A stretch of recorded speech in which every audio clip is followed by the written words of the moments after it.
Organización Mundial de la Salud ya declaró que el brote de coronavirus se convirtió en una pandemia global. En México, hasta hoy en la mañana, habían 12 casos positivos del llamado COVID-19, 49 sospechosos, todavía ni un muerto por fortuna.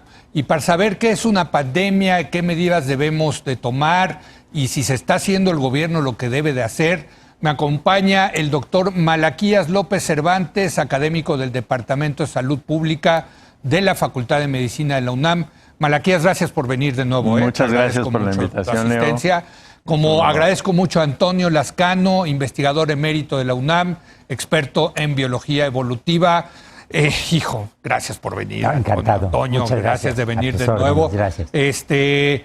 ¿Dónde estamos? A ver, ya la vez pasada viniste tú y dijiste, bueno, pues está todavía controlado, etcétera, pero esto ya cambió, ¿no? Ya cambió. Sí. Mira, yo creo que la declaratoria de pandemia es el reconocimiento de una realidad que ya todos veíamos, ¿no? Como cuando dicen, va a llover y tú te asomas y lleva rato lloviendo. Sí. Entonces es normalizar, digamos, la situación, la percepción mundial. Pero yo creo que, como dije la vez anterior, la retención de esta declaratoria tiene más que ver con los aspectos económicos y los aspectos sociales de reconocer que la enfermedad se ha diseminado por todo el mundo. Sí. Y también de que ya se entiende y se acepta que su impacto es suficientemente grande como para entrar en este nivel. La enfermedad entonces va a estar en todo el mundo, Antonio. O sea, Bueno, ya está en todos los continentes, sí, excepto en la Antártida. Sí. Ya incluso está en la estación espacial, ya hay un reporte. ¿sí? Sí, cómo no. Y lo que creo que es importante darse cuenta, porque los virus son muy ubicuos. De hecho, estábamos comentando que a lo mejor nosotros dos hemos tenido contacto con el virus y ni siquiera nos hemos dado cuenta, ¿no? Exacto. Venturosamente. La ubicuidad de los virus es enorme. Vivimos sumergidos en un océano de virus, sí, la mayor parte de los cuales no son patógenos, no tienen efectos sobre nosotros, pero el tamaño, la facilidad de transmisión hace que efectivamente todos estemos expuestos de una forma. ¿Pero por qué u otra. estamos preocupados por el COVID-19 en este caso, este virus en particular? Así es, porque es un virus que es inédito en nuestra especie. Sí. Al brincar de una especie a otra, inevitablemente esto provoca desajustes, problemas en los sistemas biológicos que están invadiendo, y lo que estamos atestiguando es simplemente el impacto de un nuevo patógeno para el cual no teníamos defensas previas. Nada nuevo en la historia de la humanidad, por cierto. No, para nada. No, es lo más frecuente del mundo. Es lo más frecuente en toda la biosfera, por ejemplo, hay los virus que la gente no les presta tanta atención, que afectan a las plantas. Sí. Hay el virus de la tristeza de los cítricos. Bueno, pues brincó de una planta a los cítricos y hace que los árboles se vean muy tristes. Sí. Hay virus que están infectando bacterias, que están infectando hongos, que infectan amibas. Y nos tocó a nosotros, como suele pasar. Malaquías, es un problema de salud pública. Tú eres experto en salud pública. Sí, y creo que ya hay un acuerdo mundial acerca del hecho de que es un problema, de que es algo que no podemos y no debemos soslayar. Por mucho que se diga que la mortalidad es baja, que los jóvenes tienen enfermedad relativamente leve, no podemos simplemente decir, bueno, pues que pase, ¿no? ¿Por qué algún día. Pues porque nos va a causar daño, nos va a causar dolor.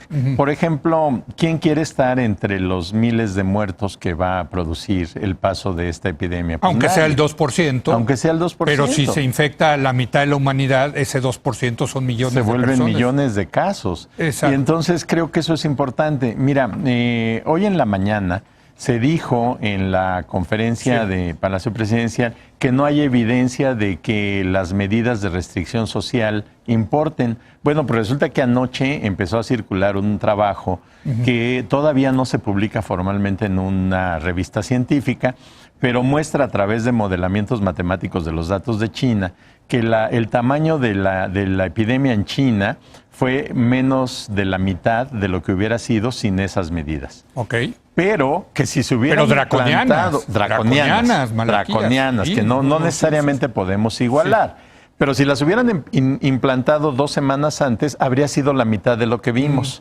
Entonces, uno puede dimensionar y decir, bueno, a lo mejor no meto a la gente obligatoriamente a su casa y no los dejo salir, pero sí la restricción tiene impacto. Es la primera vez que se documenta este fenómeno en la historia de la humanidad, porque nunca habíamos tenido el grado de desarrollo social, económico y científico que tenemos hoy. La última gran pandemia fue la de la influenza española en 1918. Bueno, la de influenza en 2009. Esa fue pandemia también. También, pero con muy pocos muertos. O sea, es que la... Sí. No. Pocos, pero no muy pocos. 600,000 muertos a nivel mundial. ¿La H1N1? Así es. La que empezó en México. La que empezó en México. Sí. Fueron 600,000 muertos. Lo que pasa es que un amigo común siempre dice que la gente cree que una epidemia o una pandemia es que tú vayas caminando y el señor que va delante de ti caiga muerto o la señora de al lado se derrumbe. No, cuando tú ves las estadísticas son aterradores los números. Pero la influencia española de 1918 se acabó con pueblos enteros. En México. De hecho fueron más muertos que la guerra mundial. Que la revolución, ¿no? Y que la guerra mundial. Y que la guerra mundial a nivel mundial, sí, así es. Ahora, para un científico como tú, Antonio, más allá de la preocupación, pues esto debe ser una cosa muy interesante, ¿no? De ver cómo, de entender el virus, de tratar de combatirlo. A ver, cuéntanos qué hace un científico frente a esto. Mira, los virus se multiplican porque tienen ácidos nucleicos. Sí. Y hay dos tipos de ácidos nucleicos. El DNA, que todo el mundo ha oído hablar de él, es el ácido nucleico de nuestras células, de los perros, de los cedros, del huitlacoche. Y también tienes el RNA, que es mucho más antiguo. Es un primo químico del DNA y es muy inestable. A mí me gusta siempre comparar la transmisión de la información genética del RNA con estar jugando teléfono descompuesto. Yo te digo algo al oído, tú se lo dices a Malaquías se lo dice a la camarógrafa, la camarógrafa lo dice al maquillista y ya la información llega completamente deformada. No hay estabilidad genética en los virus de RNA. En mi laboratorio llevamos 30 años trabajando con el RNA, con la genética del RNA. Y hoy en día los únicos sistemas biológicos donde hay RNA son los virus de RNA, como el de la influenza, el del SIDA, el del Zika, los coronavirus, y por otro lado los viroides, que son unas estructuras pequeñitas que afectan a las plantas. Por casualidad, auténticamente por casualidad, tenemos un estudiante de licenciatura que está haciendo su tesis en el laboratorio con uno de los colegas, que estaba trabajando en una molécula que corrige los errores de los coronavirus. Los coronavirus son los únicos virus que tienen el tamaño enorme que los caracteriza y que además tiene una molécula que corrige errores cuando se replican. Y al corregirlos... aumenta la estabilidad del virus. ¿Y se cura? ¿Dirías tú? Pero allí ayer hicimos un seminario rápido y nos dimos cuenta, allí tienes un blanco con lexonucleasa terapéutico que puede ser fascinante. Significa que el virus está evolucionando más lentamente que otros virus de RNA. Significa, por lo tanto, que no estamos tan inermes ante esa situación. Pues eso es una muy buena noticia. Es maravilloso. Así es. Porque eso va a permitir tener una respuesta de tratamiento en relativamente poco tiempo. Desafortunadamente no lo tenemos. No. Y entonces tenemos que el tema preventivo. Trabajar ahora con la prevención. A ver, y aquí déjenme irme entonces ya, Malaquías, al caso de México, porque extrañamente teníamos muy pocos casos. Y yo lo que he escuchado, pues sí hay muy pocos casos porque no hay muchas pruebas. Si tú no pruebas, pues tienes pocos casos, ¿no? Pues sí. ¿Cuál es tu postura al respecto? Mira, yo creo que habrá que ver la información que se ponga disponible, pero la primera línea de sospecha se abre cuando dices, yo tengo un caso y ese caso tiene contactos. Sí. Y en todas partes los contactos han tenido contagios, pero nosotros no. Y entonces dice uno, bueno, pues no a lo creíble. mejor ni siquiera los contactos están recibiendo una adecuada vigilancia. Pero la otra que a mí me parece más importante es que hay evidencia de contagios comunitarios en California. Sí. ¿Y a poco el virus no tiene pasaporte y entonces no lo dejan entrar a México? Ahí está el muro de Trump. Está el muro de Trump, ¿no? Que ha resultado ser tan bueno que ni el virus pasa, ¿no? Exacto. Entonces yo creo que no es cierto que podemos tener ya la circulación. Y la gente de Tijuana no nada más se queda en Tijuana. Hay gente que está yendo y viniendo. O sea, tú Entonces, sospechas creo que hay debemos más. de tener, Tú sospechas que yo hay más. sospecho que hay una etapa de transmisión soterrada, oculta, y que en un momento dado nos puede dar una sorpresa. ¿Cómo es la prueba? ¿Cómo es la prueba para ver si eres positivo? Se toma con un hisopo, Sí. una muestra de la garganta, Sí. y ya se pone en condiciones adecuadas y se lleva al laboratorio. Lo que sucede con la máquina que se utiliza en el laboratorio, eso lo puede explicar mejor aquí el doctor Lascano, es que replica, es como sacar fotocopias de una molécula de material genético viral, y entonces se aumenta y ya la concentración se vuelve tan alta que entonces se puede saber si está presente o no en esa muestra de saliva. Y esto que es se muy sacó. caro, Antonio, porque yo escuchaba ayer una amiga mía de Nueva York que decía, están cobrando hasta $3,000 por una prueba de coronavirus aquí en Nueva York. La prueba es cara porque, como bien está diciendo Malaquías, el doctor López Cervantes, tú tienes que amplificar en aparatos que son muy costosos, que cada vez se han abaratado más, que cada vez son más pequeños, más rápidos, pero los reactivos siguen siendo caros. Sí. Por ejemplo, Corea del Sur tiene la capacidad para hacer pruebas muy rápidas, llevan creo que 15,000, o al menos ayer en la mañana llevaban 15,000 análisis, y muy rápidamente pueden decir si una persona está infectada o no. Aquí se están distribuyendo... ¿Quién tiene esos aparatos aquí? Bueno, en muchos laboratorios los tenemos, pero puedes tener la versión públicos grande, y privados. Públicos y privados, desde luego, desde luego. Y por ejemplo, es la prueba que se hace con los pacientes que están infectados con VIH, con el virus del SIDA, para conocer lo que se llama la carga viral. ¿Qué tantos virus tienes en proporción de tu sangre? Qué sé yo. Lo mismo se hace en estos casos. Pero esa es barata, la del VIH en un laboratorio la que privado. se hace ahora con anticuerpos es muy barata y es muy rápida, pero todavía no tenemos esa tecnología implementada para el coronavirus, en ningún lugar del mundo. O sea, es la vieja prueba que se hacía del VIH. Así es. La replican para el coronavirus. Así es, esa es la idea. Ahora, ya que se tocó el problema del VIH, déjame mencionar algo que yo creo que es muy alentador. Todos los virus del RNA que conocemos, pues ya haber algunos que lo hagan de manera distinta, pero todos los que conocemos se multiplican usando una molécula que se llama una polimerasa. Hace 3 años, 3 grupos independientes, uno en Checoslovaquia, uno en Alemania y nuestro grupo en México, demostró que todas las polimerasas de virus de RNA, todas esas moléculas indispensables para que los virus se multipliquen, tienen un origen común. Por lo tanto, tienen propiedades en común. Por lo tanto, puedes usar medicamentos antirretrovirales, y se está usando, para controlar la multiplicación del coronavirus. De esa molécula. De esa molécula. O sea, tú puedes, al controlar la molécula... Paras la fotocopiadora. La fotocopiadora. Ah, mira, qué Paras interesante. la fotocopiadora. Entonces, sí hay, digamos, una esperanza de que pronto se va... o de que los retrovirales sí pueden funcionar. Están funcionando con combinaciones de antirretrovirales y con otros medicamentos. ¿Qué le están dando a los que tienen coronavirus? Eso, le están dando a unos antirretrovirales. Lo que pasa es que también hay una serie de normas que se deben de cumplir para poder decir que un tratamiento es efectivo. Y dárselo y ver que se cura no es evidencia de que lo curó el medicamento. Entonces tienes que comparar grupos que reciban diferentes tratamientos. Yo creo que pronto vamos a ver ya resultados de los ensayos clínicos que nos digan si algún medicamento, alguna mezcla de medicamentos efectivamente ya es útil para poder manejarlos. Ahora, también hay que decir que son medicamentos caros. No es fácil tener estos tratamientos y darlos. En el caso de la prueba, en Japón sacaron por allí algún consenso que decía que la prueba cuesta como $150 cada vez. Entonces no es una prueba que podamos decir, vaya y hágase la prueba a ver si tiene coronavirus, es muy costosa. Y tampoco vamos a poder decir a todos los que tengan coronavirus, vamos a darles el medicamento porque también es muy costoso. Desde luego. Ahora, bueno, déjenme hacer una pausa porque ya me está matando aquí el productor y regresamos con Malaquías y con Antonio para seguir tratando el tema del coronavirus.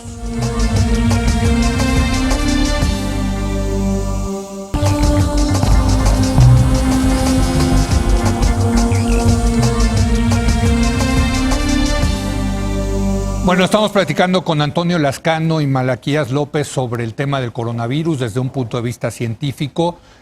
Antonio, lo que he escuchado también y he visto las estadísticas es quien más corre riesgos la gente de mayor edad, que tiene algún tipo de problema como hipertensión, diabetes. Los demás puede ser que tengan coronavirus y pues no pase de una enfermedad, pues que te sientas mal y ahí quedó, ¿no? O sea, yo no soy la persona más adecuada para hablar de eso, creo que Malaquías lo podría hacer mucho mejor, pero es evidente que si en la medida en que tú estés sano, resistes mejor cualquier enfermedad. Yo a lo que acabas de agregar como factor de riesgo agregaría el fumar. Mira. Los coronavirus, al igual que la influenza, son patógenos que atacan las vías respiratorias. La gente que fuma tiene mayor problemas con las vías respiratorias. Entonces, creo que eso es muy importante señalarlo. Incluyendo los que vapean. Esos creo que son peores. Son peores. Además, son poco elegantes, ¿no? Sí, bueno, eso ya es otra cosa. Ese es un punto. Sí. El otro punto es, por ejemplo, los niños, parece que el número de niños pequeños que se enferman es muy reducido, venturosamente, pero ciertamente son agentes infectantes, porque si un niñito está infectado, la mamá lo carga, la abuela lo tiene y puede ser que... Así es. A ver, Malaquías, el tema de los grupos que más afectados. Mira, sí, efectivamente, los más afectados en el sentido de las consecuencias mayores son por arriba de 50. Entonces, los de menos de 50 van a afectarse, no me deprima. Van a pasarla relativamente tranquilo, pero yo llamaría la atención a otro fenómeno que tampoco estamos viendo. Un joven menor de 20 años que se infecta y que pues no le pasa prácticamente nada, pero vive en un domicilio donde están sus papás y están sus abuelos. Entonces, si lleva el contagio y ese contagio alcanza a los que pueden ser afectados de manera más severa, entonces hay que tomarlo en consideración. Yo creo que esto de lo que nos habla es de la importancia del trabajo comunitario y de la conciencia familiar y conciencia social para no andar provocando la diseminación. ¿Qué es las medidas preventivas que quiere la Organización Mundial de la Salud? Efectivamente. La Organización Mundial de la Salud ha estado atrás de esto. Ha habido escepticismo, diciendo, bueno, ¿qué tanto vamos a ganar si suspendemos la actividad social? ¿Vamos a tener consecuencias económicas? Digo, porque la economía pasa a un segundo plano, perdón, cuando hay una emergencia. A mí me parece que lo que ha sucedido es eso, Leo. Sí. O sea, ¿por qué el Reino Unido, por qué incluso en Estados Unidos el presidente Trump hizo lo que hizo ayer? Y cierran actividades, pues porque realmente la cuota no la queremos pagar. No importa que no sea muy cara la renta, de todas maneras no queremos pagarla. Y podemos evitar cosas. No, totalmente, totalmente. No veo eso en México, por cierto, Malaquías. Pues mira, yo no hasta ahorita. Todavía ayer mi hijo me decía, yo voy a ir al domingo a ver al América Cruz Azul. No vas a ir a ver al América Cruz Azul. Yo creo que no va a haber público, ¿no? Como bueno, si fueran los Pumas, le hubiera dicho que sí. Pero tienes razón. Mira, ya es el momento justo de pensar en eso, ¿no? Decimos, va a haber un encuentro de fútbol o va a haber un festival. Bueno, ¿qué necesidad tenemos de correr el riesgo de que sirva como un amplificador del contagio? Pero entonces mejor guardarse en la casa. Yo creo que ya es tiempo de pensarlo. Mira, Harvard y en cascada todas las universidades cerraron. Y dijeron, vámonos a la modalidad de contacto por internet. Bueno, ¿y por qué no empezamos nosotros ahorita y decimos en una semana vamos a poder hacerlo? ¿Por qué tendría que ser ante la urgencia? Entonces creo que estamos muy a tiempo. Viene la Semana Santa. Entonces las escuelas primarias cierran 2 semanas. ¿Por qué las universidades no podrían cerrar 2 semanas? Y bueno, decimos, es que vamos a perder una semana, sí, pero a lo mejor vamos a ganar 5. Claro.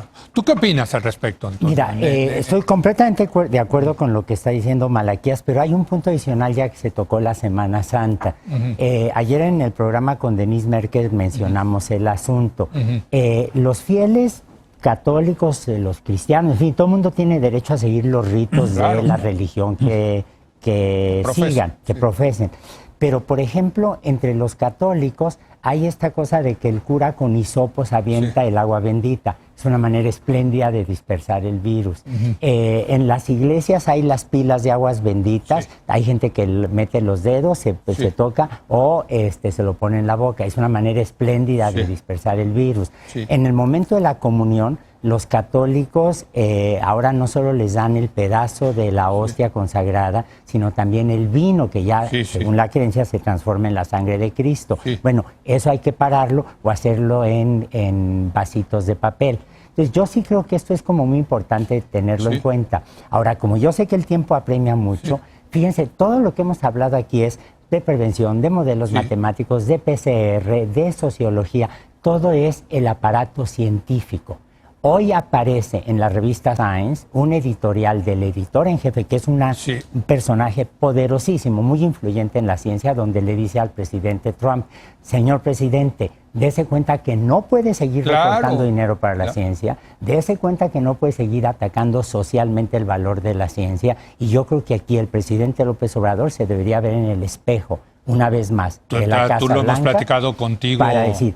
En un país en donde hay recortes a las ciencias, donde se minimiza el papel de los investigadores, donde se descalifica al aparato académico, científico, como si fuera un lujo practicado por fifís o nababs, etcétera, no puedes tú tener estas medidas que son indispensables. Tienes toda la razón, lo hemos platicado contigo y ahorita es un ejemplo perfecto. A mí... Por eso me dio gusto ver ayer a Trump teniendo que, ahora sí que, perdón, iba a decir tragar camote, pero... bueno, puedes decir recular. Exacto, ¿no? Y decir, pues, los científicos... Me van a regalar una pregunta más el productor y te la quiero hacer a ti, porque sé que a los casos extremos sí los tienen que entubar y ponerles un ventilador. Y sé que ese es, probablemente desde el punto de vista de la salud pública, uno de los, digamos, de los nudos del sistema público y privado, que no hay suficientes ventiladores. ¿Es correcto? Pues mira, yo creo que no hay país que aguante, no hay país que tenga todos los que puede necesitar dependiendo del tamaño de la epidemia. Yo he oído 2 veces, una fue nuestro subsecretario y la otra fue la canciller Merkel hace 3 días, que dijeron el 70% se van a infectar. Si eso fuera cierto y aplicamos la pirámide de 80, 15, 5, vamos a suponer que el 5% de 70% de la población, o sea, de 80 y tantos millones en México, se enfermara, ¿cuántos vamos a tener que lleguen al hospital y requieran respirador? Yo creo que no los tenemos. No los tenemos. Y entonces, ¿qué va a pasar? Pues que no vamos a poder dar atención. En otros países lo que ha pasado es que dicen, bueno, pues este ya no tiene remedio, mejor meto a este que creo yo, que puede recuperarse. Y esa condición social, pues es terrible. Híjole, qué cosa.